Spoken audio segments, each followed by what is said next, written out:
What? I was just reading this What's thing. so funny? Care to share with the class? I said, no, it was on Instagram, and there's this like, I don't know what it's from, but it says, anyone else remember the DARE program? We showed up one day, little kids, knew nothing about drugs, and they taught us all the names of all the drugs, the street lingo to get drugs, the places in town you could find drugs, and then said, don't do drugs, okay, bye. I think that's where I had my first lucky.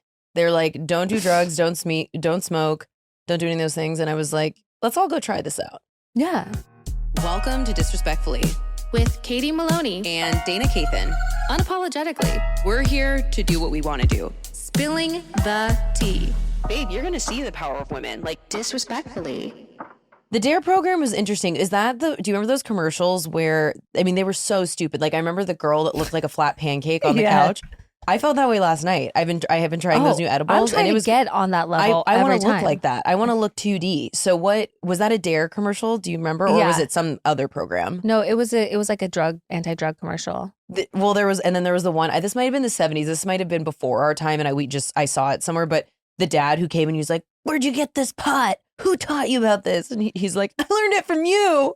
Oh yeah, that one was good too. All those like anti-drug commercials really did the opposite. I was like, oh, that looks like it feels good. You look like a pancake. I want to be a pancake. Literally me on the couch or in my bed, just like so high, melting. I mean, the learned it from you is I grew up with professionals in terms of drinking, so it's like I get it, but yeah, I don't know what they were. I learned it from you. Those scare tactics are right up there with abstinence. It's like everyone's getting pregnant when we're just saying abstinence in schools. Yeah, just don't have sex. If you ever say don't do anything, guess what's gonna happen? I'm gonna do it. I'm gonna do it. I'm gonna do it. I'm gonna do it. How do you feel about like the purity rings that dads give their daughters?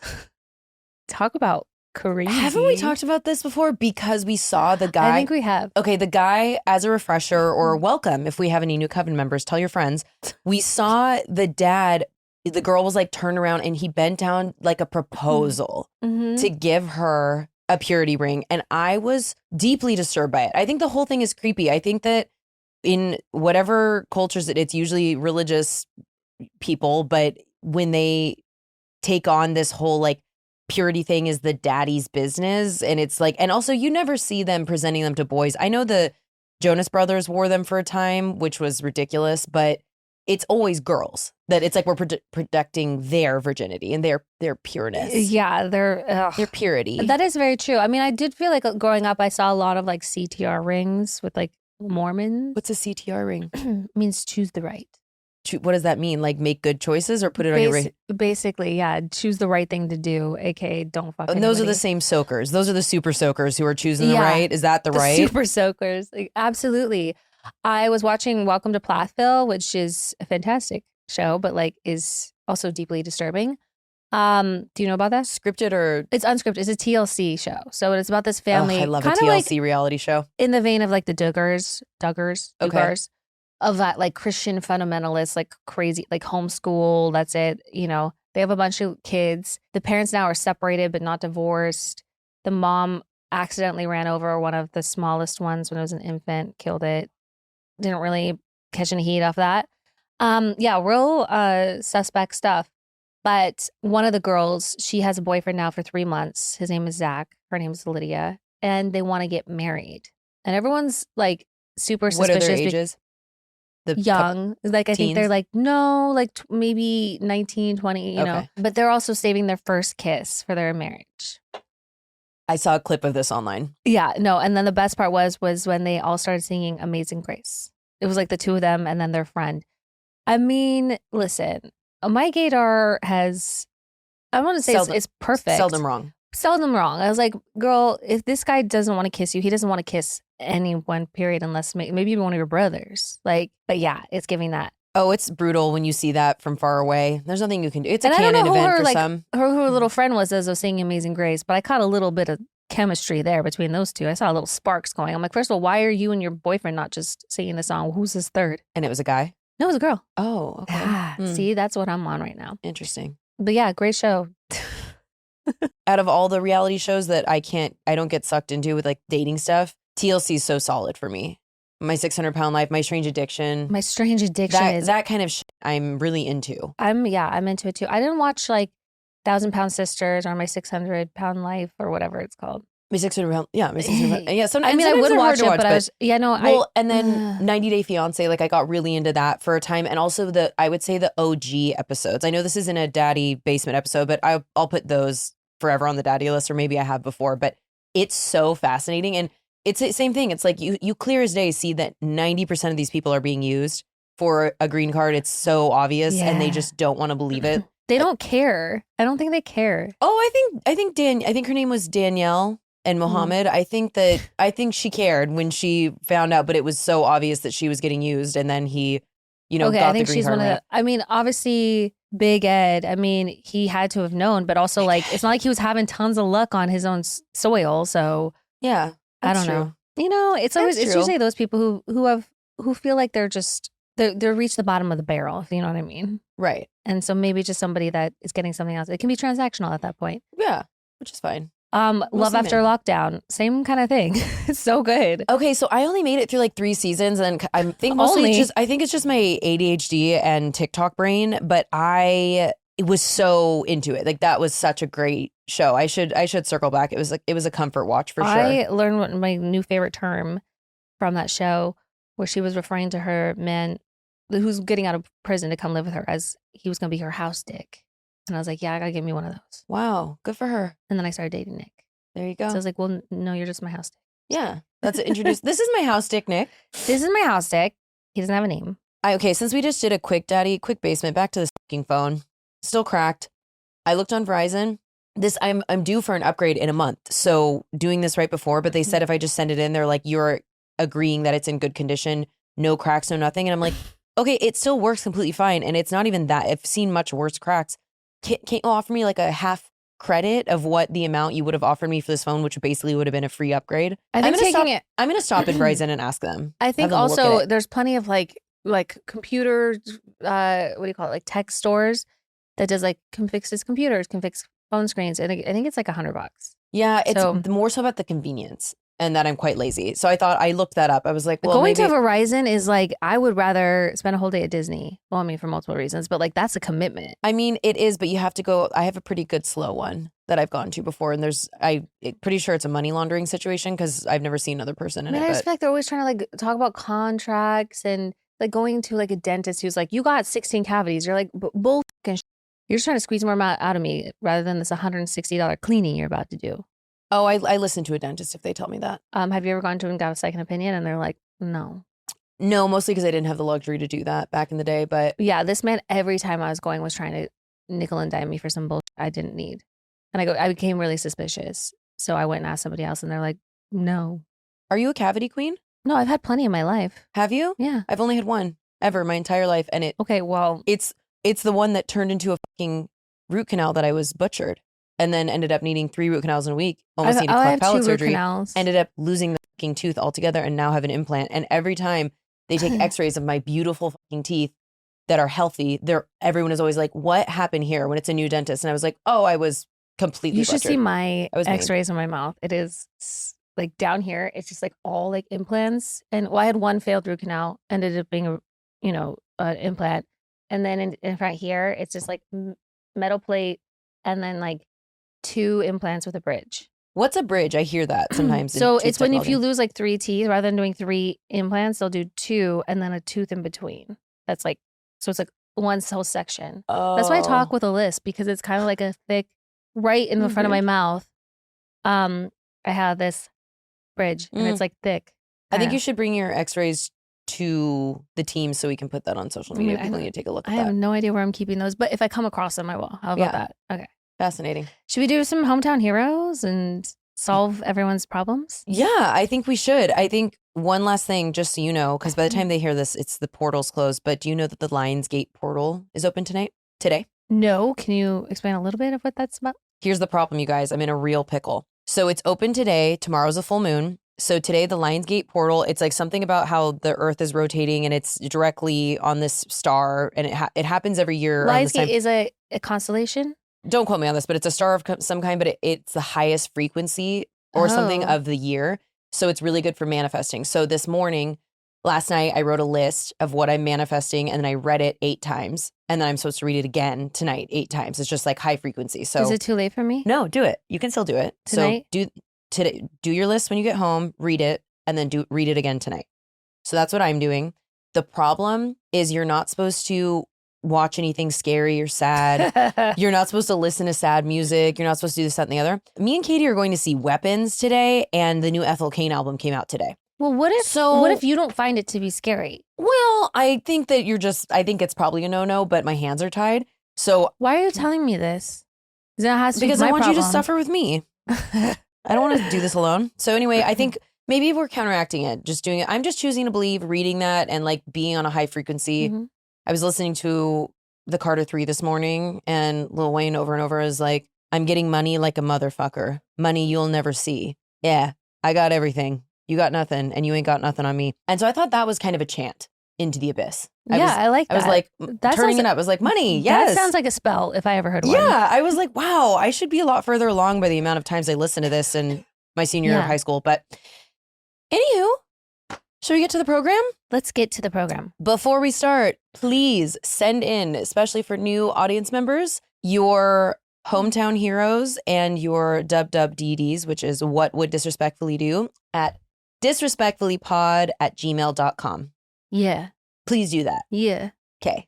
Let's start. We have a Coven core to start. Do you want to read this? You read this one because I know what it is. Let's start with a little Coven core. We have a quick shout out. All right. It says, hi, lovely ladies. I stumbled upon your podcast at the end of 2024. I binged it up, and now that I'm caught up, I'm pissed that I have to wait a couple of days between each episode. You girls are amazing. You help me build my courage to stop people pleasing, to stop feeling guilty about wanting more for myself, and to end a 7-year relationship that I was unhappy in for the past 3 years. I know you know how powerful your words are, but I'm pointing it out again. That's fine. You can point it out as much as you want. Keep pointing it out. We love that pointed out. Now, as I'm a single mama, I'm excited for a fresh start, even though that fresh start begins in my parents' house. I'm saving for a condo for my son and I. I'm filled with happiness and hope for the future, and I just want to say thank you. I think I would have made these choices on my own eventually, but I'm forever grateful for your podcast giving me the nudge I needed to start making myself happy now. I'll continue to recommend your podcast to people who deserve to listen to it. Haha. And I will be listening and cracking up with y'all and cheering you on. Love you, and I wish only the best for the both of you and the Coven. Love, Becca. P.S. Fuck Trump forever in my basement. Oh my God. That was really nice. Thank you so much. It means a lot to know that we're not just yapping into the abyss. Because I feel like this isn't surface level for us. No, even when we're talking about poop and whatever, but shitting our pants, shitting our pants, having an accident. But yeah, I just love this so much. So I just wanted to point out, we love hearing about your wins. And I think that that's amazing that you said, I probably would have gotten there eventually, but we love knowing we contributed to any of you in a positive way. So good for you. Sometimes taking the next step before you can see the path is where the magic happens. Sounds like a fucking Pinterest quote. Like Walt Disney. I know, but it's just true. Like this is going to work out for you. I can't wait till you write in and say you're in your condo, living your best life. And what's the saying about relationships? It's like, so 7 years, for instance, the only worse relationship than a 7-year bad relationship is 7 years in a day. So you got out. Facts. Let's move forward. And it's like once you're in this point where you are excited and feel like the opportunity is like abundant and like just whatever happens, like that's the best place to be in. So just keep that energy. Yeah. And also the number one way you can support our show, all of you listening, is just keep telling your friends so we can keep bringing it to you. Because we'd love to do that. Absolutely. More ears, we're always looking to add to the Coven. Hell yeah. Anywho, let's do Hometown Heroes. Should we do Hometown Heroes? Yes. Laura says, airplane puke. Hello, Katie and Dane. To go from that to the words airplane puke is so it's jarring. It's called range. And we have it, baby. Sorry, okay. Hello, Katie and Dana. I never thought I'd submit something like this, but Katie's recent airplane puke story unlocked a memory I was trying to forget. See, sometimes you're helping people move on from relationships, and sometimes you're helping them share their embarrassing puke stories. Yeah, absolutely. We can do both. Continue. I'm writing this as I watch Vanderpump Rules for the umpteenth time, and I credit my sister for getting me into this. Day one Disrespectfully fan, and you have the best podcast. Okay, so on to the story. I was on my way back to the States from South Africa. It was an amazing family vacation, but it is a long flight. My sister and mom had prescriptions for lorazepam. I didn't know what that was, but I knew it would help me relax and sleep because they get claustrophobic on airplanes. My parents were comfy in business class for the 12-hour flight, and me and my sister were in coach, and my sister said, "Here, take this. It'll help you sleep." So I took the little pill without thinking anything of it. I also ordered a drink on the plane with dinner in hopes that I would just pass out. After the mushy airplane pasta and vodka soda, I started to not feel great. Like I started to feel fucked up, but not the good kind. The nausea was real. And of course, the bathrooms were all occupied. Forgetting that barf bags existed on airplanes, I get up to hopefully find a bathroom in the back unoccupied. I find myself in the flight attendant's vestibule and they look at me knowing something's wrong. And I try to say, where's the bathroom? When mid-sentence, I projectile vomited all over this woman. I'm pretty sure I got the flight attendant's shoes and apron. I didn't even know my body was capable of that much puke. The flight attendants quickly get a bucket and assure me this happens all the time. And I say, you're lying, but I appreciate the attempt. My mom did come check on me from business class. I was fucked up and covered in puke. In the end, I had puke on my clothes throughout the rest of the 12-hour flight and the 3-hour drive back home because I didn't have a change of clothes in my carry-on. Overall, the trip itself, so amazing, but the ride home was hell. Hope this wasn't too long. Thanks for all you do. XOXO Laura. Okay, here's the thing. I always have a change of clothes in my carry-on. So if you have a carry-on and a check bag, you're like strategic about it. For the rest of my life, I will never not keep a change of clothes in my carry-on if I have a checked bag because of this story. And I was like, the flight attendants all have their bags, so I'm sure they have an extra change of clothes. Yeah. But I didn't even think about the fact that flight attendants probably get puked on. Like, I bet they do. They have to deal with so much bullshit. Like, they deserve a medal. Well, also, any of you out there, flight attendants, we need your bad. Like, what's the worst things that have happened to you? Because we know. What have you seen? Have you seen people fucking in a bathroom? Do you see like affairs between pilots and other flight? I want juicy. Yeah. I don't want the like one time there was turbulence and I felt like, sorry, but like we want the real juicy stuff. We want the tea. Well, and also I think we've talked about this before because it's basement. Because we were talking about that plane in Vegas. You can pay like $1,500 and it's not even like a sexy private plane. It's like a Cessna and it goes up and you can fuck in it. And it's like the creepiest. The back of it looks weird. The pilot just listens to you the whole time? Yeah. The Mile High Club is so gross. Unless you are on a private plane and you have that kind of money. Yuck. Who wants to spend more time than they have to in the plane bathroom?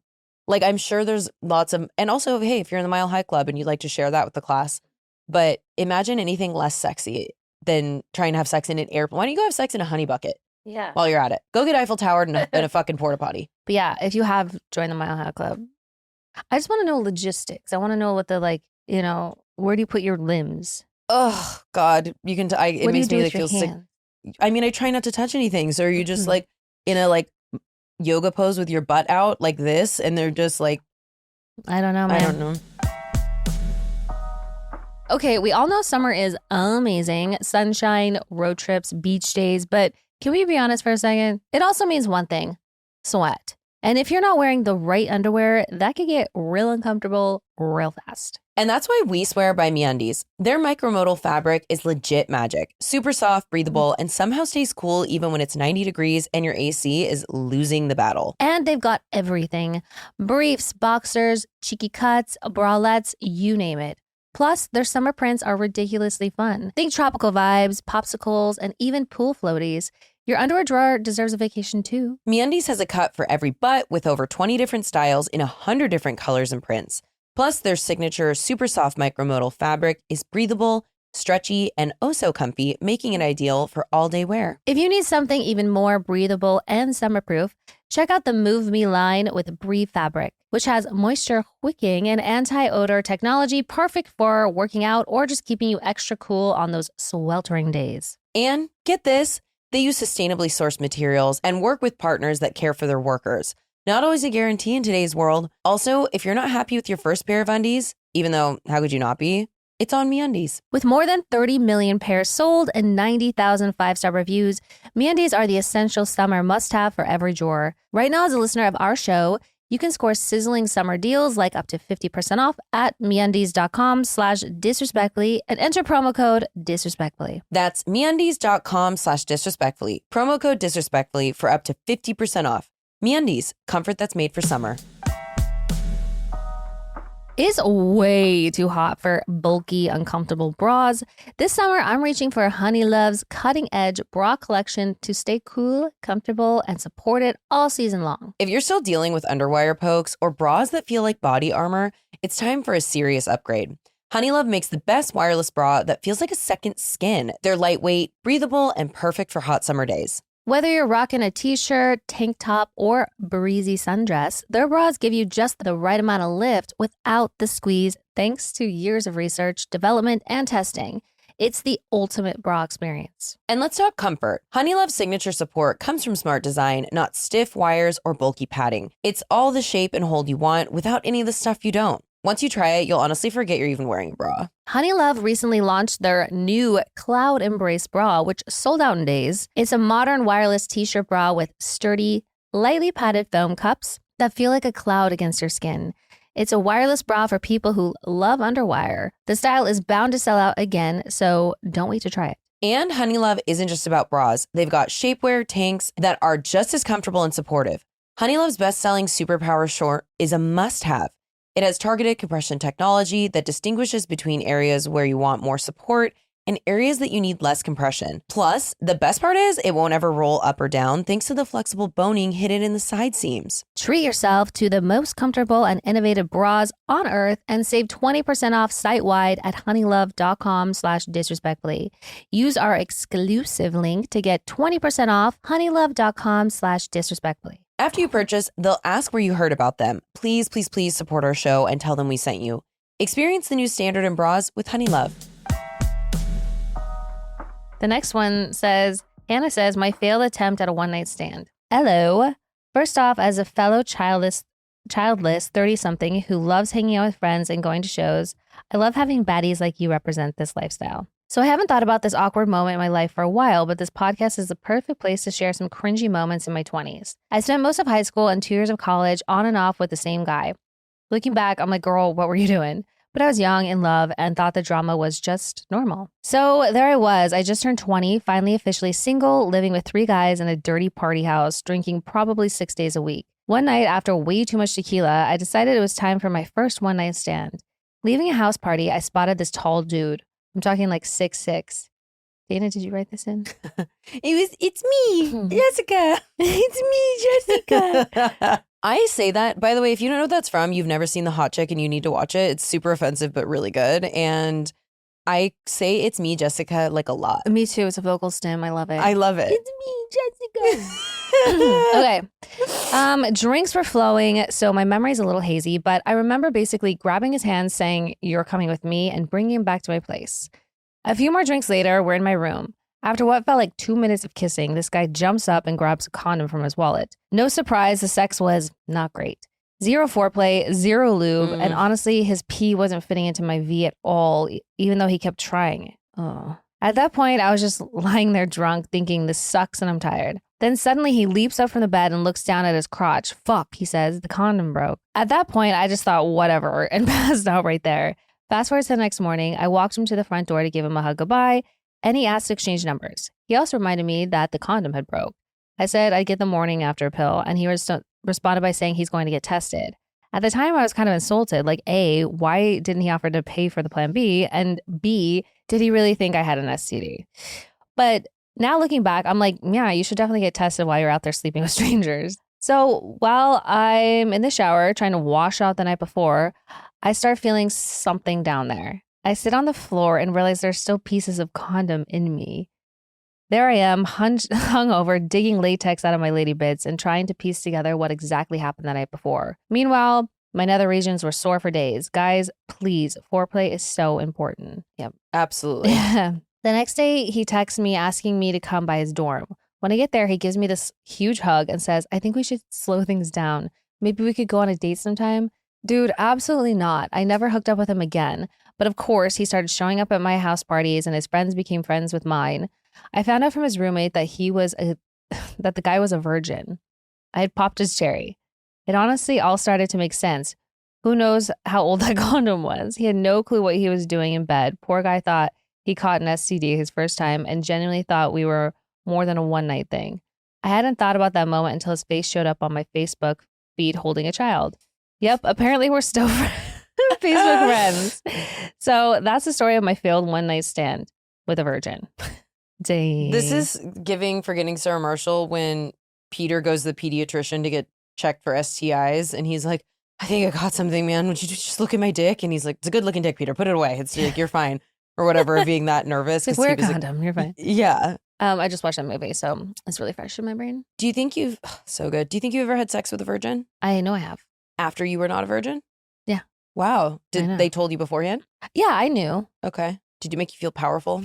No. The thing is, I think it's so creepy when, yes, it is mostly men, think it's like sexy or alluring. Like, who wants to have sex with a virgin? No offense if you're a virgin. That's I like the purity thing of it all. Yeah.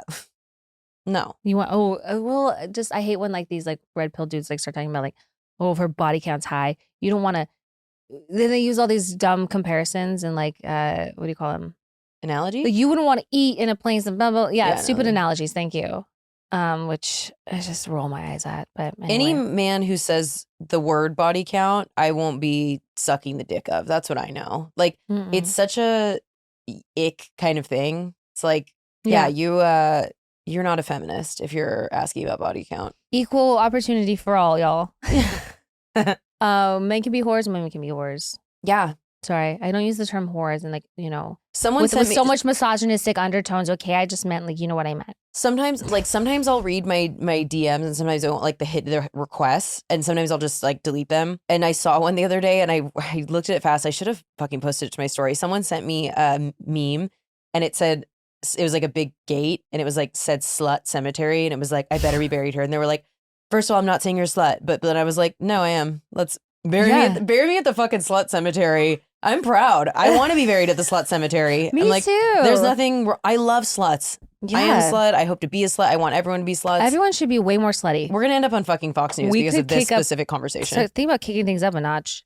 Be more of a people slut. Aren't slutty anymore. Where are all the sluts? Where are all the sluts? You're so right. That's the title of this episode. Where are all the sluts? Bring back sluts. Sluts 2025. Everything's awful. Be a skank. Honestly, girl, suck that dick. Suck that dick. And 2 in 1 night. Have a good time. Use condoms. Get regular STI checks. But like do slutty shit. Yeah. Who cares? Discover yourself. Learn what you want. Wow. Thanks for coming to church, you guys. Yeah. And the thing is, I know. And the sluttier you are, the better you are in bed. Sorry. I've never had any complaints. So I'm just like. Honestly. Be a slut as long as you're 18 and older. Okay. Erica says, hi, my name is Erica and I'm 33 years old and I have a wild ass story for y'all. First, Katie and Dayna, I love you two so much. Truly feels like we'd be homies in real life and I'm an avid Vanderpump Rules fan and really anything y'all do. And Dayna, shout out from a fellow Seattle native. Oh, I remember why I picked this one. Made me laugh. Back in the day, Seattle had a radio station called Cube 93. Remember when we used to talk about Brooke and Jubal in the morning? Yeah. It was on Cube. So that's like the Brooke and Jubal show with oh my God. I remember listening to Cube in 95 and hearing Gangster's Paradise for the first time. And it was a core canon event for me. I love it. But yeah, that was the station. Every summer they throw a massive concert called Summer Jam and the most gorgeous venue in Eastern Washington, The Gorge. Please look it up if you haven't been there. It's insane. Everyone, speaking of, has a slutty gorge story. If you haven't, then you just have not done it right. You need like a t-shirt that said like, I got fingered at the gorge. Yes, 100%. Anyway, it's June 7th, 2014, so I was about 22 years old at the time. I brought my friend Caitlin with me. We camped Friday night and the show was Saturday. This was peak Kendrick, Big Sean, Rick Ross era. Picture hundreds of tents, everyone partying, doing drugs, wandering around. So Kate and I are on a mission to find some Molly. The guys camped next to us happen to have some blessings. We frolicked around feeling amazing when Kate runs into a guy from her gym with another dude. That dude and I start vibing. The classic, you're on Molly, so obviously we're in love now type of night. Oh, to be young and on MDMA. He tells me he came with a good friend and she won a meet and greet ticket for Big Sean on the radio. He says she had an allergic reaction to the weed and was asleep in their tent at the time. She didn't have an allergic reaction. It was made at home and she had 200 milligrams, I'm guessing. Yep. The night goes on. We just keep vibing, making out, go back to my tent. We start hooking up. And I swear people outside the tent start cheering and clapping because they could see in the tent was shaking. Just wow, what is life? Then mid-sex, he tells me he has to pee. I'm like, okay, go outside then. But no, the menace proceeds to pee while we're having sex. Fucking disgusting. What? I jumped up like, are you fucking serious? And stormed out of the tent. He follows me and I grab the blanket and literally go hide behind some trees out of pure shame, mortified. I tell him to please just go. He thankfully disappears after that. Me and Caitlin regroup, laughing our asses off, and crash for the night. The next morning, guess who strolls up? The Mr. P Bandit and his friend. They sit down and they're like, Aqua Turtle? He leaves to go to the bathroom, found it this time, and it's just us and the girl. Let's call her Stacy. Classic girl chat begins. She tells us she met him on Plenty of Fish, most cringe dating app, and they've been dating, and she invited him to Summer Jam. She's the one who won the Big Sean meet and greet tickets. And she says she was sick the night before, and he told her he was just chilling with some homeboys he ran into in their trailer. I was messy AF back then, but always a girl's girl, so I told her the truth. Girl, he wasn't with any homeboys. He was with me all night, that lion ass. She was pissed and then goes, you know what? Fuck him. I could flip a coin and take one of you with me to Big Sean. Caitlin was like, girl, didn't even know who these artists are. You're going. And I'm like, wait, excuse me. What is happening? I meet Big Sean. He was actually so sweet, hugged me twice, and I was floating. I was so happy and mind blown that it was happening. After the show, Mr. P found us and was fuming. We literally ignored him and had him find his own ride home. Sucks to suck, bro. All this to say, some Molly, a weird hookup, and a girls' alliance got me to meet one of my favorite artists of all time. Worth it. Love you both so much. Thanks for letting me share. Hope this made you laugh. Damn, that was a ride. No, it was quite the ride. And also, I'm confused. Did he pee inside of her? That's what I'm wondering. Can you pee? Can we go back to that? I've always wondered if men can do that. Pee while they're inside of you? Yeah, because I guess I think you could technically do anything. It's just whether you should or not. That's insane. Or like, did he just pull out and start peeing like in the area? I mean, either way, that's insane. And Plenty of Fish. Yeah, I could have told you that. Which one's Plenty of Fish? I think it's like adjacent to Christian Mingle. Oh. Plenty of Fish. It's just, it's weird. Oh, no. I had a feeling that he was dating that girl. Also, this was back in, did you? Oh, I didn't see that. I was like, coming. oh, she's asleep in the tent. Like, girl, like, yeah, for sure. But you're a bad dude. And she won the tickets. I think that back in the day, you could safely accept Molly from strangers. And I really do miss that time. One of the best roles I had in my entire life was at the Gorge. And again, it was when it was just like so innocent and stupid. And it's such a beautiful venue. Yeah. Reminiscing. Those are the stories I'll be telling my grandkids someday. Back in my day, I popped some Molly and went to an outdoor rave. Oh, God. Was that with Grandpa? No, of course not. I don't even know that guy's name. Oh, fantastic. Yeah, who am I going to pass my stories on to? Please. I'm not worried about having kids. My nieces. This audience, this incredible audience of adults. Yeah, well, I guess that's why I'm sitting here with a microphone because I need to immortalize. This is for posterity, folks. This is in the history books. I'm not doing this for my health. Future anthropologists will listen back in wonder. Wonder, mostly. All right. Sarah says, Mile High Meow Him. I think she meant to say mayhem. Meow Him. Okay. Listen, 10 points for creativity. Okay. Hello, lovelies. Near day one and very faithful listener here. My Wednesdays and Fridays are a bit brighter listening to you to chat. And if I lived in LA, I would be as uncreepily as possible trying to become best friends with you. I was just listening to your August 6th podcast and Katie's horror story of vomiting on her recent flight to London. I know you didn't ask, but I have an airplane horror story involving a cross-country flight, poop, vomit, and a cat to boot. Between the poop and Dayna's love of cats, I thought you might find some entertainment in my experience. I'm going to do my best to recount it as succinctly as possible to keep this short. It was 2017, and my boyfriend John, now husband, and I moved from San Diego to Cleveland. We shipped our stuff in a pod and flew with our cat Hamburglar. Such a great name. Hamburglar! It's so cute. Yeah, I like that they call him Ham. Anyway, we should have known the flight was not going to go smoothly when Hamburglar was absolutely wailed the entire car ride from our apartment to the airport. We were also bad pet parents and didn't really practice giving Ham his medicine for the flight. So when we tried to give it to him in one of those pet rooms in the airport, Ham flipped the heck out. We failed to get him his dose of medicine, and we had a hell of a time getting him back in his carrier. Despite Hamburglar's obvious distress, we boarded the flight. How bad could it be, right? Oh no. Wait, quick pause. Just FYI out there, if you are taking, I'm sure the same is for dogs, but for cats, you are supposed to dose them before doing the flight, not just to see how they'll do it and avoid this, but also to make sure they don't have an adverse reaction to the medication. By the way, I had to do this with Leo once. Just saying, if you're listening out there, PSA, give your cats or dogs their meds before you travel just to see how they react. I'm sure that's how this is turning out. I think Butter and Gordo would hate flying on an airplane. Butter would bark the whole time because if he couldn't sit in your lap and cuddle, he'd be mad. Yeah, I think there's certain, Laszlo did great. She's only done on one flight when I first got her and she was fine. But yeah, it's scary. It's a roll the dice situation. All right, cut to takeoff. John is closely monitoring Hamburglar as Ham's. They're going with two different names in one sentence. Unrelenting screams escalate during takeoff. Barely a minute into the flight, John looks at me horrified and tells me that Ham puked and pooped in his carrier and he thinks Ham is dying. John is so distressed, he becomes completely useless and just hands me the carrier, believing that I was more equipped to deal with the whole situation. The smell of cat poop and vomit was emitting strongly from the carrier. Oh, poor baby. Poor Ham. And Ham was spinning around in circles like a madman, covering himself in his bodily excretions. I couldn't let the poor guy stay like that the entire 5-hour flight. And I was also starting to worry about the smell impacting other passengers. I had very recently read a story about a dog having diarrhea on a flight, and the smell was so bad the other passengers were getting sick, and the crew had to land the flight early. Ugh. As soon as I could, I took Ham into the bathroom to try to make things better. Once securely in the bathroom, I opened the carrier and Ham shot around like a bat out of hell in pure feral panic. He's covered in shit and puke, trying to crawl up my leg, trying to crawl up the walls of the bathroom, smearing his shit and puke all over everything. Oh my, like, what do you do in this situation? Like, I was trying to imagine like what I could have done. There's not like. I mean, she did the right thing waiting until she was in a bathroom to close it to let him out, but oof. I'm not a calm flyer. We were bouncing around in turbulence, so I'm covered in shit and panicking while trying to clean up with airplane paper towels. I'm sliding shit and vomit from Ham's carrier into the toilet. I'm doing my best to use soapy paper towels to clean the shit and vomit off of Ham.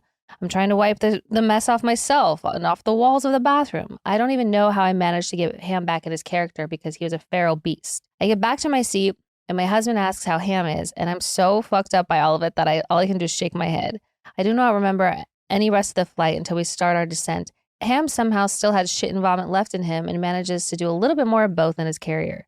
I repeat the cleanup process, only this time in an airport family bathroom after we deplaned. But we made it to Ohio. My husband calls our cats Kittiots, and Ham earned himself the nickname of Shittiot after that flight. I've since started to have panic attacks on flights, and it doesn't help quell my fears since I have firsthand knowledge that my panic could escalate vomiting and shitting myself mid-flight. 8 years later, I still have PTSD from it. Jesus Christ. My anxiety is about a 7 recounting this tale, but totally worth it if y'all find this entertaining. If for some reason you ever find yourselves in Cleveland, you know you can come meet Ham and our 4 other Kittiots in the flesh. Traumatized, Sarah. I'm traumatized. I'm traumatized. So I'm traumatized. Right now, we're taking away your anxiety and your trauma. So luckily, you read the story. You're cured. Kittiots, I'm so mad. I never thought of it. That's so funny. So when I was traveling with her, I got lucky. I had like her travel litter box. I brought like a bag of litter. I brought pet wipes, all the things. And the one time, I think I've told the story when she ate that rubber band and we were driving to San Diego. The only time I've ever seen her throw up in a real way. And I am so lucky I had pet wipes on me. So like if you're ever traveling with an animal, please God, for this reason, bring pet wipes. But oh my God, so I'm wondering, Ham must have just had a bad reaction to the medicine, yes? Or maybe stress? Like what? I think it was a bit of stress and maybe the reaction because, poor baby. And he's just running around in his He doesn't know what's happening. No, it's so sad. Oh. Well, sorry that happened. That fucking sucks. But it was really funny. There is a lesson there. Jandy says, while listening to a recent episode where you gals talked about malls and hanging out in the mall was a rite of passage for so many of us millennials, it unlocked a memory of mine. I was a 13-year-old being a typical mall rat at the Glendale Galleria with some friends when I saw an emo boy standing in front of FYE across the street from the mall. It's where the Americana exists now. Anywho, I walked up to him and said something stupid, I'm sure, to initiate a convo. He asked for my number, and thus I began dating my first boyfriend ever. In retrospect, it was hella weird because I was 13 and he was 16. Yeah, that is definitely weird. I was still in junior high. My boyfriend was in high school. Silly me thinking the age difference made me so cool. But therein lies the dumb mentality of a literal child. Anywho, we dated for a whopping 4 months, which by middle school standards was a lifetime. But I eventually broke up with him because I saw him flirting with some randos in her MySpace comments. But breaking up with him was just not enough for my 13-year-old unhinged self. So I decided the only rational thing a 13-year-old would do in 2005. I made a fake MySpace account and catfished him. Of course. I used a bunch of Googled photos of scene girls, none of them the same, but similar looking enough that it appeared legit, added tons of friends to make the page look lived in, and then I added him and messaged him that I thought he was so cute and that we should meet up sometime. Of course, he fell for it, idiot. So I told him to meet me outside of an arcade at the Eagle Rock Plaza, which once upon a time actually had a movie theater in it, on a Saturday afternoon. Obviously, no one showed up. The last time I logged into the fake MySpace account, I saw a message asking why I never showed up and felt satisfied enough just to leave it there.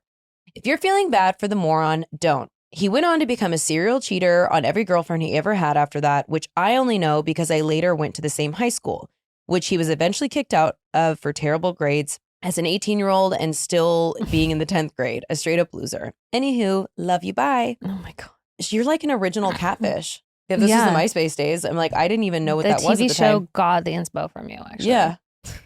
And so what? It's innocent enough. No one went to jail. It's not like you also did it for years. I think that's funny. He went somewhere inconveniently and was like looking like a big dumb idiot. Yeah, he just wanted to get girls. Yeah. Well, Right. I think you're genius. Yeah, I do too. All right. Catherine says, Annabelle Dream. Love the pod. I was listening to the latest ep on my way to work, and it reminded me of a dream I had that involved Annabelle. It was a bit of a nightmare, to be honest, but funny when I explain it out loud. Hopefully you get a laugh. By the way, I love dream stories. We love a dream story. I do too. You know, some people are like, I can't fucking listen to it. Like, I think it's rude. Why not? The brain is so interesting. It's so interesting. What it chooses to do at night. What? What it chooses to do I know, at night. and why. You wake up, you're like, why the fuck did I dream about that or that person? Anyway, in this dream, someone gave me a family-sized bag of Doritos Cool Ranch, then told me that they had been sitting next to Annabelle, so be careful. As I was sitting with the temptation to just go ahead and eat the bag of chips, everything went dark and I felt like I was being pulled into the bag of chips. I assumed that I was in the first stages of being possessed, so I started punching the chips and screaming at them, "Not today, bitch." I did escape my near possession and told everyone around to stay away from those fucked up chips or Annabelle would get them. I told my husband the next morning and he laughed hysterically. Apparently he woke up to the bed shaking, which is probably due to me punching the bag of chips in my dream. Fortunately, I haven't had the urge to do anything evil since, so I don't think I was actually possessed and we can laugh about it now. That's all. Love you both. Stay fantastic. Bag of chips. Bag of chips. They're so The weird. way your brain wants to like merge things that have nothing to do with each other because of like what happened in your day or what you're going through, you know, it's very like there's a metaphor there somewhere. I don't know what it is though. That's above our pay grade. Yeah, it's like when I love in dreams when you can tell there's something symbolic like the bag of chips that you can tell it's supposed to be something else. I don't know. We could do a whole episode about dreams. Dreams are weird. Oh yeah. Send them in. Send us your reoccurring dreams. Yeah. We have like a bit of like a follow-up update from somebody who wrote in. I won't like read the whole thing, but she broke off an almost engagement and then she was sort of like talking with one of his best friends and we're like, just go for it. Like, I don't know. You never know. And she updated and said, I did it. Don't regret it. Her name's Rachel. Yes. Sorry, Rachel. She said, did it. Don't regret it. And will forget it. LOL, but worth it. 9 months later, but better late than never. Don't know if it's worth sharing, but played hooky from work and smoked some joints and drank some ultras. First time having sex since October. If you don't count a foot job I gave in June, that's for another time, but rated a solid 8.5 out of 10. Have a great day. I love that update. What the fuck is a foot job? Someone fucks your feet? Yeah. Has anyone ever fucked your feet? No. No one's ever fucked my feet. Should I be offended that no one has asked? I don't. Like, I would, listen, I support everyone's like kinks and things that you know, like whatever. But that one I'd be like. Oh, I wouldn't say no. But I have high arches, so like it would literally have to be like the girth master. Like, I don't know how would someone do that.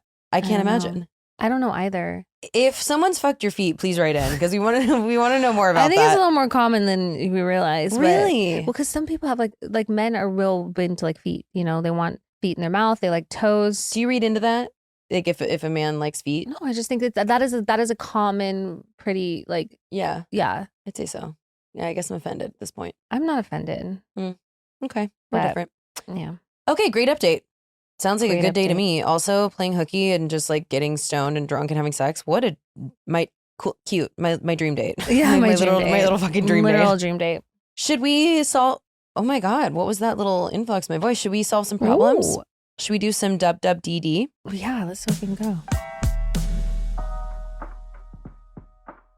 Jillian says, friendship fallout. Hello, beautiful ladies. I have a situation that's happening in my life and I need some older sister advice. Paint the picture for you. I have this friend, let's call her Jessica. We met in college and have blossomed into what I thought was a pretty nice friendship. However, things are weird now because a couple months ago, she asked me if I would want to find an apartment together. Since we're both in a place in our lives that we're ready to leave our parents' homes, I thought, why not? After months and months of applications, tours, and rejections, we finally got accepted and were given a lease at a beautiful apartment.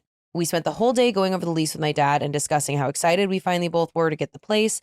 So I signed the digital lease, and she tells me that she will sign her portion of the lease when she gets home and goes over it with her dad. Little did I know that night, while I rested my head on my satin pillow, Jessica would call me at 11 p.m. because she doesn't think she can go through with it anymore. She proceeded to tell me that her dad made some good points on why it might not be a good idea. What are those points, you might be asking? That if her car needs repairs, it would be expensive. She has a new Subaru. And then if she wants to go to nursing school next year, she won't be able to work and go to school. Points that I think are valid to an extent, but should have been discussed prior to me signing the fucking lease. She also explains how he doesn't think her finances are in order enough to keep up with the rent. Keep in mind, we make the amount of money and could 100% afford the rent. I was absolutely stunned and quite furious considering I signed the lease already. But I just calmly told her we could talk in the morning because frankly, I was tired. Luckily, the next day, the leasing lady was kind enough to just let me drop my part of the lease and everything fell through. But that didn't stop me from feeling hurt. Months of life wasted, and I had dreams of an apartment that was never going to be. She apologized and has been texting me nonstop, more than she usually would, to hang out. But I definitely think her guilt is trying to sweep it all under the rug. But I had to be honest with her and set a clear boundary. I simply told her I cherish our friendship. I love her dearly, but I'm still very hurt and need some time and space. Her response, you might ask, understandable, just didn't think far enough ahead and don't want to put you in an odd spot financially when I'm in school because I think I would never have been worse, but okay, girl, whatever you need. Of course, it's been hard to read the tone over the message, but I couldn't help but feel the passive aggressiveness through the screen. I haven't talked to her since, and I honestly don't know if I plan on it. What would you guys do? Love you both. Bye. Jillian. I totally get the frustration. I actually had a similar thing kind of happen to me when I first moved to LA. So I get that it's frustrating if something doesn't pan out the way you thought it would, especially if you've gone through this whole in-depth conversation and you think you're both on the same page. I would probably feel differently if you were held accountable to the lease. Apartments can be dicks, so it's really nice that they let you drop that. So I'd say since that happened, it's more so now just the disappointment of what you thought was going to be. And I totally understand feeling sad and pissed off, and it's okay to take, some time if you need it. But if this is a good friendship, I mean, it seems like she's done the things that she can to atone. She's apologized. Maybe she just got freaked out. It's her first apartment, it sounds like. I understand coming from her side. And also, whether it's passive aggressive or not, I actually think in that response, was looking out for you and was like, if I don't think that I can hold up my end of the bargain, I wouldn't want to do that to you. So I think maybe just taking some time, but then, not letting it go. And if you really can't get over it, then you can't. But I think maybe stay friends with her and look for someone else that really wants to move in and you're going to have your own apartment someday, The tone to this is that people are going to disappoint you. It's going to happen. And it's going to be people that care about you and you care about them. But it doesn't mean it's like the end of it all. I just think it's about just accepting people where they're at. I think the heart of like, okay, so we spent all this time looking, like months, and I totally got my hopes up and everything. Like that can be your own personal feelings on it, valid completely. But like at the end of the day, it's better off.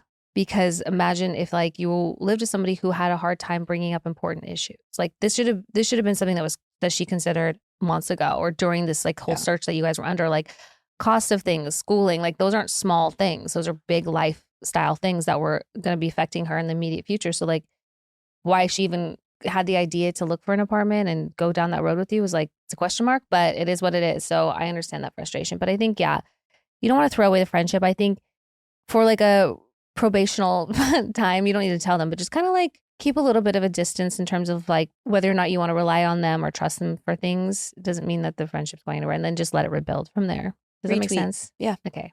Agreed. I never knew adulthood would come with so much clenching. Butt clenching. Jaw clenching. Especially jaw clenching. Yeah. I know sometimes I'm sitting there and all of a sudden I'm like, why is my jaw hurt? Well, because I've been like locked into it. You have to tell yourself to actively, I have to relax. tell myself to just, relax, let it all go. The only time I don't do that is on a plane. Mouth hangs wide open. Well, we're different. If you're part of the 30% of Americans who grind their teeth like me, then your smile needs protection. And there's no better solution than Remy's custom fit night guard. Both dentists and teeth grinders recommend Remy because of a custom fit night guard is the best way to protect your teeth. And Remy is 80% less than the dentist and way easier. Here's how it works. Remy will send you the impression kit right to your door with step-by-step instructions on how to get the perfect impression. Then Remy ships you your custom fit night guard made right in good old Las Vegas. And you don't even have to go to Vegas for it. They just make it there. But if you do, after a crazy night of gambling, partying, whatever, pop that night guard in, baby. Start protecting your teeth. And Remy is so confident you'll get a perfect fit that they offer a 45-night perfect fit guarantee or your money back. No waiting rooms, no overpriced bills, just a better way to protect your teeth while you sleep. Try Remy risk-free at shopremy.com/disrespectfully and use code disrespectfully to get up to 50% off your night guard at checkout. That's 50% off at shopremi.com/disrespectfully with code disrespectfully. Thank you, Remy, for sponsoring this episode. Some days your brain needs a vacation that your body can actually afford, and that's where Indicoud comes in. You juggle the chaos, you answer emails, you even go outside sometimes. Yikes. So yeah, you've earned a better way to unwind. Enter Indicoud. Federally legal THC in the form of gummies, pre-rolls, and flour designed to turn your hanging on into fully chilling. The first time I tried Indicoud, I was Indicouch. Just kidding. I was trying to have a night. I was just burned out and curious, actually. One gummy later, I was vibing on the couch, watching rug cleaning videos and forgetting why I ever stressed in the first place. I actually feel that burned out and curious describes most of my life. I'm going to put that in my tombstone. The memoir. No panic, no next day haze, just good sleep and better energy in the morning. It sounds too smooth to be legal, right? But it is. Indicoud's products are Farm Bill compliant, third-party tested, and made for grown-ups who want to buzz without the need to drive 25 minutes to a dispensary, because who has that kind of time? More than 50,000 people already trust them because when it feels this good, it should also feel easy. Whether you're chasing deeper sleep, like Dayna, better focus, like me, or just peace between your streaming marathons, like all of us. This is how adults get elevated now. If you're 21 and older, now's your chance to float above the stress because Indicoud is giving all new customers 25% off their first order plus free shipping. Just use code disrespectfully or click the link in the show notes to claim your discount. That's Indicoud.co. INDACLOUD.co. Use code disrespectfully for free shipping plus 25% off your first order. Fill out their quick survey when you order to support this show and make your week way more enjoyable. All thanks to Indicoud. Ashley says, I'm being haunted by a spirit. Help. Girlies, I love you so much. Thank you for your beautiful souls. You're welcome. Thankful for your beautiful soul. The soul in our meat suits? Yeah. They say thank you. I know you love a good spooky story, so let's get into it. For context, big into crystals and manifestations, very open to receiving signs from beyond. And light witchy shit. Fucked with chaos magic once and never again for another time. So for the last year-ish, I've been experiencing some sort of spirit/ghost. The spirit shows up in the form of a dark, shadowy figure, and from what I can tell, it's male, but who am I to assume the gender? LOL. I first saw this ghost shadow in the backseat of my car, like literally just riding to work with me in the early morning. I thought, okay, bitch, you need to stop drinking and taking Xanax before bed, because what the fuck? But then he, she, them started coming back, always riding with me to work. Never gave off bad energy or anything, so I asked if we could be friends, because why not? But then things changed. I open a parts department at a Honda dealership in Georgia, and most mornings I'm there at 5 a.m. and always alone. I always lock myself in and turn on my music. A few months ago, I noticed my spirit standing in another section of parts, and I was like, oh, hey, what's up, friend? It disappeared, and then shortly after, about 8 spark plugs flew off the shelf. Not fell, launched off. Needless to say, I'm kind of bugged out, and I don't know if this is a good spirit or malevolent one. Quickly staged the parts department at my car, but he still likes to ride to work with me.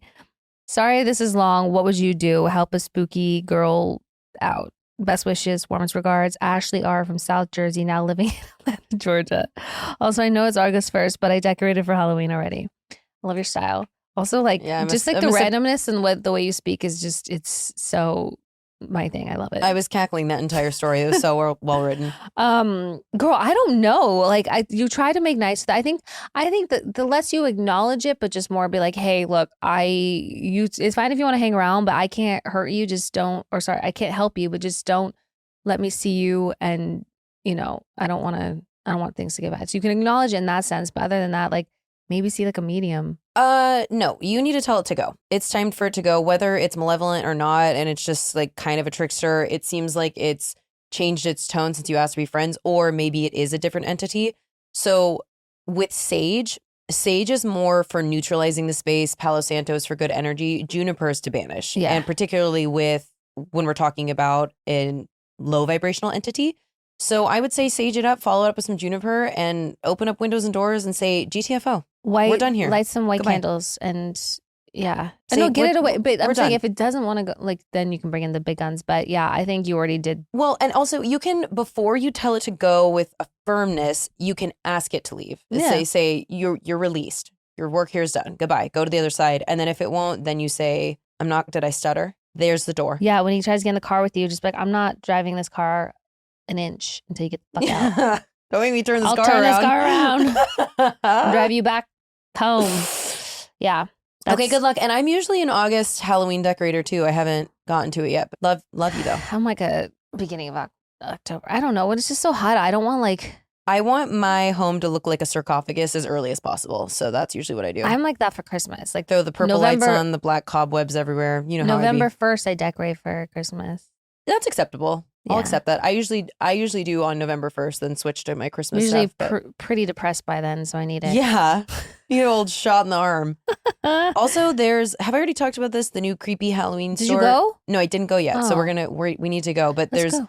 in Sherman Oaks, RAP Joanne's, they've replaced it with what looks like a Spirit Halloween, but it's called Creepy Something with a K. Can't wait to go check that out. Creepy Katie. Katie's creepy closet. Katie's Creepy Closet. Haley says, hey babes, I appreciate the wisdom you both give twice a week, and now I need some advice. The problem is my mom's older dog. To preface this, my mom and dad split 2 years ago, and you guessed it, she got the dog in the divorce. My mom determined she needed help financially after she and my dad split, and asked to move into my home I share with my husband, our 2 children, our 2 larger dogs, a pit bull, an American bulldog, and a sweet calico cat. I love that you prefaced that the cat is sweet. This is a full house. Oh yeah, this is Dr. Doolittle. Being she's my mom, of course, it was no problem for her and her small dog to move in with us. Fast forward to present day, and I find myself battling the urge to blow the fuck up on her daily over this dog. The dog is allowed to roam the house unattended due to the fact that my mom thinks she does no wrong, where my boys go in a cage anytime myself or my husband isn't home because they will use the bathroom in the house willing if no one is around or just tear shit up. I am beyond frustrated now because my mom's dog is using the bathroom in the house daily. And it's not just a small pile of poop here and there. It's multiple piles all over my downstairs area. And then she pees on the carpet upstairs.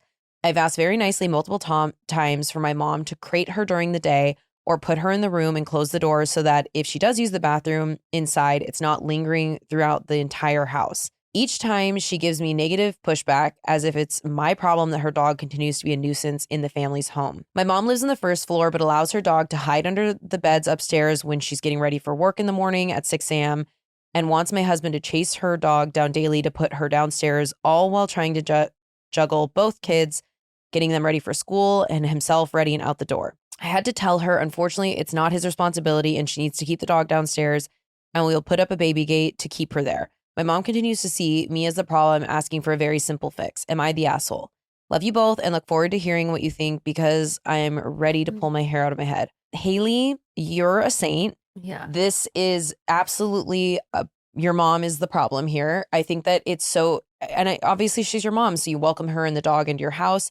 You want them to feel welcome. But the thing is, if I'm bringing myself and an animal and the animal's causing a problem, I would be so mortified myself. You wouldn't have to tell me twice. Mm-hmm. At the end of the day, though, it is your home. It's you and your husband's home and your children and animals. You are allowing them to come be a part of the home. That's super gracious of you. So it's not even, you don't even need to have, like, there's no more, in my opinion, tiptoeing around it. You need a point blank period, say, hey, by the way, I'm not asking you. This is what we're going to do with the dog. It's not going to keep doing this in my home. And if it does, the dog's going to have to go.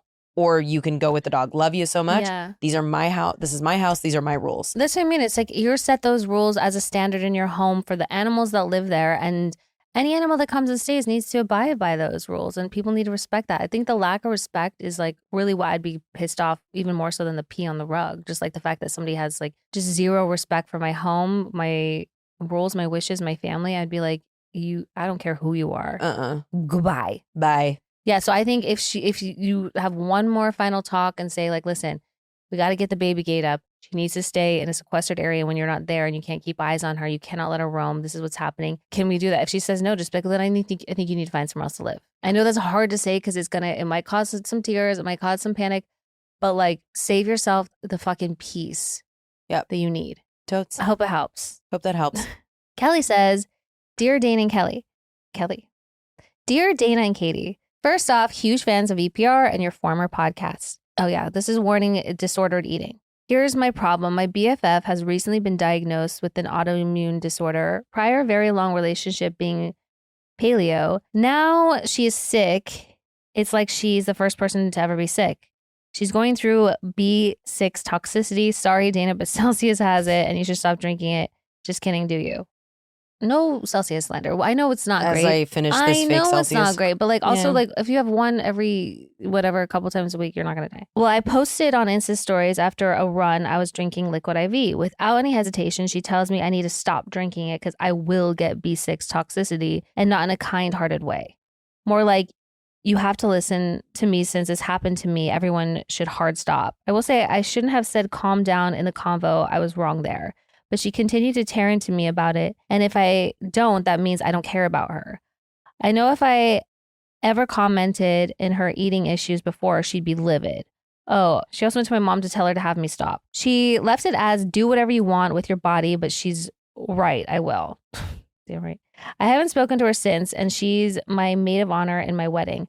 How do I start a convo about this? I will not be apologizing since I did nothing wrong here. Thank you for advice.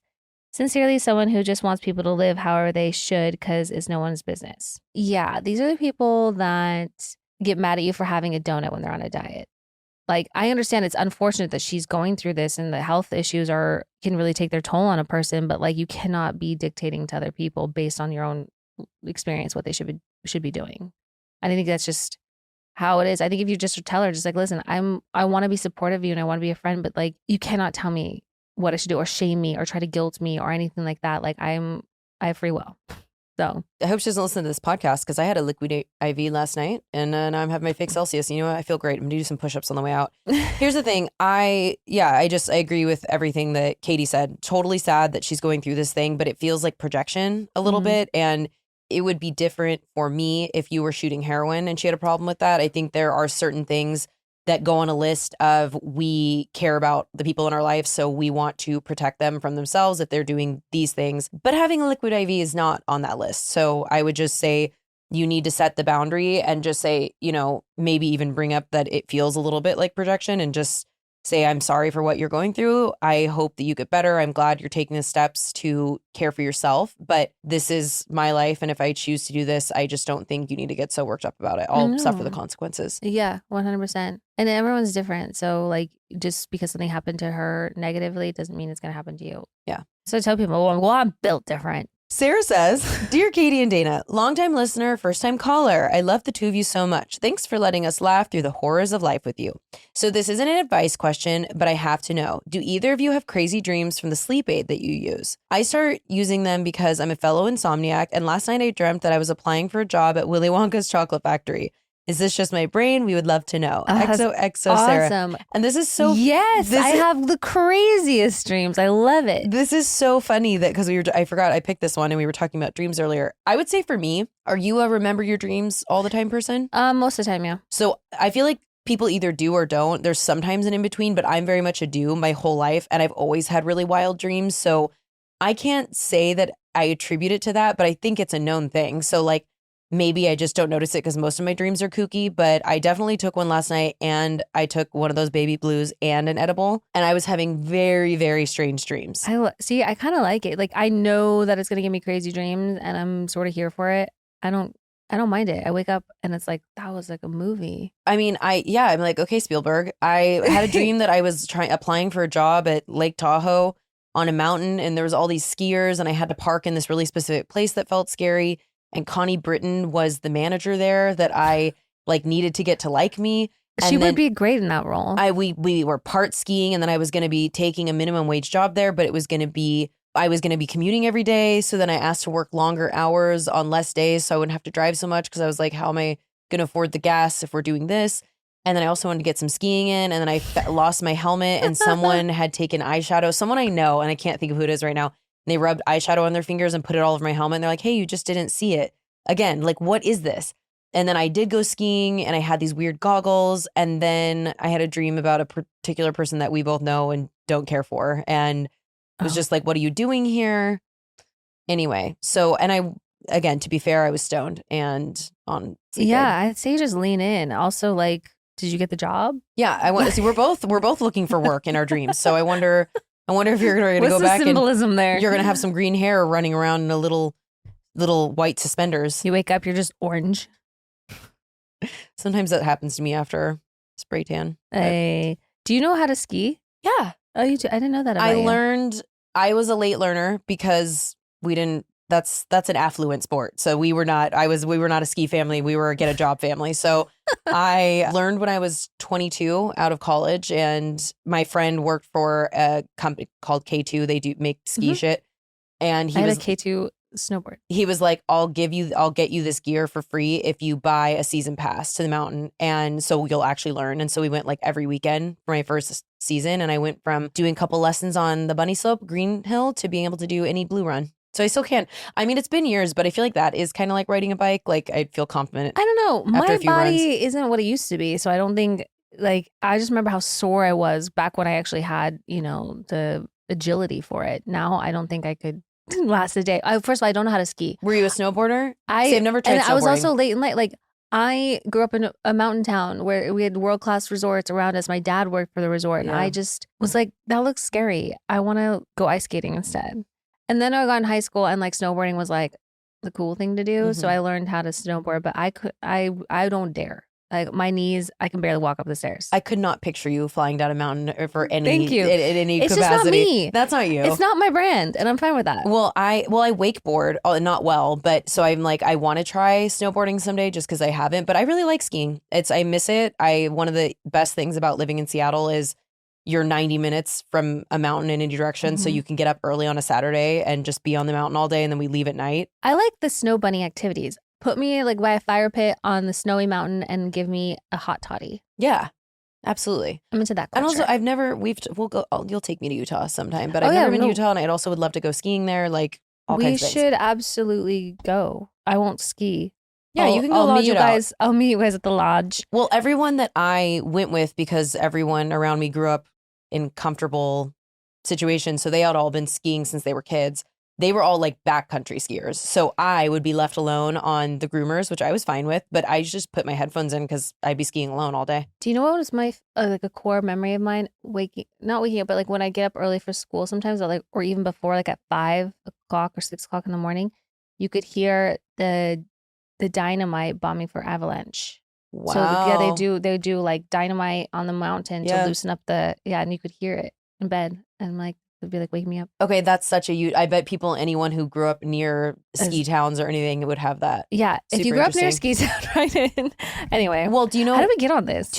How do we get on anything? Two of my biggest fears: avalanches and tree wells. I would never end up in a tree well because I'm not ever going to be skiing through trees. Yeah, if you fall in head first and no one catches it, it's a good way to die. And then avalanches, I would hate to be in an avalanche. That is it's an irrational fear because I'm never going to be up there, but like totally getting buried like that. Ugh.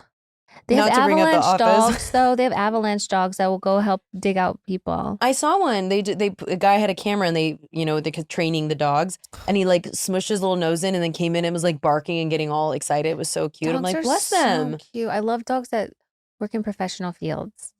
Sorry. I can't remember what Creed said to Michael or like what he was talking about. But Michael was like, it's my worst fear. And then Creed was like, you should have much bigger fears, Michael. And then Creed, he like looks at Creed and he's like, yeah, obviously being buried alive would be worse, Creed. God. Obviously. Oh, wait. Sorry. Oh, Christ. We're never going to finish this episode. I know, but did you see the trailer for the new, it's like sort of an Office like spinoff called The Paper? I did. What do you think? I don't know. I'm excited. You know, I'm gonna give it a chance. I'm gonna keep the expectations really low, but I like the Oscars in it. Anyways, I'm gonna tune in and see, but I don't know. I will get back to you on how I feel about it. Okay, great. Anonymous says, "Hello, ladies. Like most people, day one VPR watcher and huge fan of you both. when the scandal broke a few years back, I had to explain it via diagram to my mom. Also, unfortunate member of the Dead Parent Club. I mention this because as part of my Am I the Asshole? Long story, kind of short. My dad passed unexpectedly a few years ago, got sick and passed basically within weeks. Recently, I had a friend who unfortunately had an early miscarriage earlier this year. Obviously super hard for her, but she constantly says things like in conversation comparing me losing a parent to her loss. Am I the asshole for feeling super annoyed in these situations? I know her heart is pure, but I don't think the losses are comparable, and honestly, hurtful she would make these statements. Am I a horrible friend and a huge asshole? Would love to stay anonymous for obvious reasons. Love you both. I think the short answer is like, you're not an asshole for feeling that way. I don't think those situations are comparable. Some losses are just don't equate one another. And I think for the obvious reasons, like you had a full relationship with your father on this earth and shared memories and emotions and things there that like this person doesn't have with a child that they lost. And that's not to downplay or discredit like how traumatizing and awful like miscarriages are for a person, but like they're not the same. In terms we're talking of loss, they're absolutely just not the same. And I have a problem sometimes with people when you're going through something or have experienced something traumatic and emotional, for people to be like, me too. And then it's like they want to compete in misery. Like that's just it's not the misery Olympics here ever. Like I think, two things can be true and two conversations can happen and should happen between friends, but they don't need to be in tandem each time. We're always just right here because I was saying the misery Olympics in my head before you said that. So I completely agree with Katie, but I'd also like to build off that and offer a different perspective, especially when it was fresh, when my mom had just died and I obviously wasn't doing well. When people would compare like the death of a grandparent that they barely knew and they're like, I get it, all death is hard. And it's like, yeah, it is. And we don't really need to be comparing. It's not helpful. But I think that you're definitely not the asshole. And some losses are different. Like, and they can't be compared. Just again, it's like your uncle twice removed and someone loses their sibling. Like you can't compare the two. So I would say that can coexist with perhaps trying to look at her with a good eye. Because what I have found in my time since I've become less toxic after losing my mom, and I was just really quick and ready to jump down people's throats. And I now am able to see that's because of the grief that I was going through. And I was just so angry. And I'm already predisposed to anger. Like, hello, my parents. But then, that happening, it's one of the steps and whatever. I think that I've come to find that most people, when they're doing that, are not trying to take away from what you're going through, but they're trying to relate to you and help you feel less alone. And I know that sometimes it's quick to be like, well, fuck you. This isn't the same thing. And there are situations when some people just want to make things about themselves, but perhaps she's not noticing that. And it's a tread lightly situation because obviously losing a pregnancy is traumatic. But I would say, hey, I really want to talk to you about this. And I don't want either of us to get upset. This is how I'm feeling when I, bring up my dad, who I knew for X amount of time and whatnot. And you immediately bring up your miscarriage. Although I feel for you and I'm really sorry that happened, it does feel minimizing to what I've just gone through. And especially you lost him quick. That's horrifying. Yeah. And say, I don't think it's coming from a bad place. And I'm not trying to at all take away from your pain, but I'm just letting you know how I feel. And it's also perhaps symptomatic of what I'm going through right now. So if that's the case, maybe I'll have a different perspective when time passes. But for now, I just want you to know that this is how it's making me feel. Because perhaps she's not even aware. I think you're saying like, I feel like her heart's pure. So maybe that's what it is. And some people are just so unaware of like, the impact of and tone of what they're saying and how it affects people. So sometimes like gently bringing that up couldn't hurt. But I think also it's true, like when people haven't experienced, like you haven't experienced what she's experienced, she has experienced what you experienced. So like it's easy to sort of try to conflate. I don't know. I think in life in general, I try to look at more people with a good eye. The people that love you, that are in your life, not everyone is deserving of that, but the people that love you, because typically if you can try to see it from a different perspective, you see that it comes from a good place and you're able to then work through it. Yeah. But if you're like, they're just trying to be a dick that doesn't care about me. Or even when people just like are grading, there's like people that are just like pure punishers. And you know what? Like I read something somewhere that's like when you get in those situations where somebody just won't shut up, and they're not being negative or an asshole or anything, that you just have to tell yourself, you know what? I'm glad that they're happy. That's all. I'm happy that they're happy. Yeah. And then that helps you not want to kill them. Yeah. Well, yeah. Good luck to you. I hope that helps. And by the way, obviously we're very sorry about your dad. Yeah. It's horrible. And sending a big hug. Yep. Well, as a friendly reminder, I know we said it at the top of the episode, please write in disrespectfullypod@gmail.com. You can follow us on Instagram and TikTok at disrespectfullypod.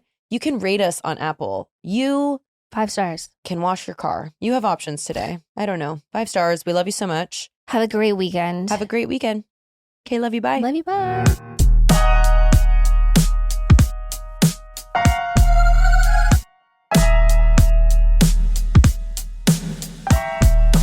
Babe, you're going to see the power of women. Like, Disrespectfully.